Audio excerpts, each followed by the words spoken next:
Ada for exposing my future sister-in-law for bullying me in high school at a family event. Not the whole line high school.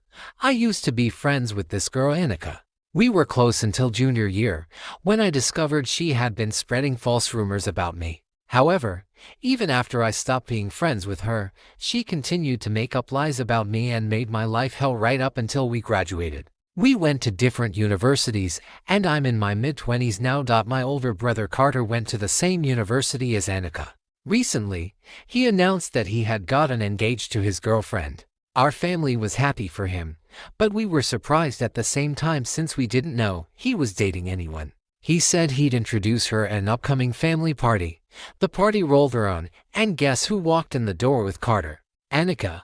I honestly thought I was hallucinating, and I felt sick seeing her again. Carter left Annika with some relatives, then came over to me and asked to talk. We went to another room and Carter explained he'd met Annika at a party and didn't recognize her. But it was love at first sight.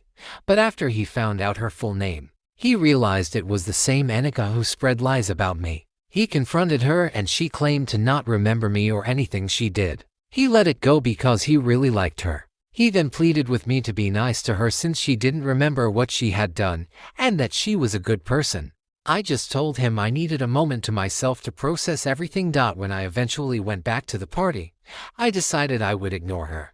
I didn't say anything rude, I just didn't talk to her or acknowledge her. She didn't talk to me or acknowledge me either. But when we sat down to eat, all hell broke loose. One of my aunts asked me how I felt about my brother getting married. I tried changing the subject, but she kept pressing. So I eventually snapped and said something like, I actually don't feel great about it considering his future wife bullied me and never apologized.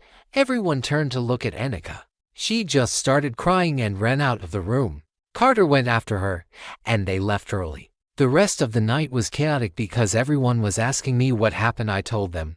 Later, Carter called me and said I was a horrible person for embarrassing Annika in front of the whole family and I was being petty over high school drama. He demanded I apologize to her. I refused and said he was the awful one for blindsiding me with this, and that if she never bothered to reach out and apologize for what she did while they were dating, I wasn't going to let it go now that they were engaged. He kept insisting that she didn't remember, and she can't apologize for something she doesn't remember, but I think that's bullshit. I ended up hanging up on him. The way I see it, I was asked a direct question and I provided a direct answer. Also, I don't think I have any obligation to cover for her when she made my life hell, especially when she's obviously lying about not remembering. Edit. I can't believe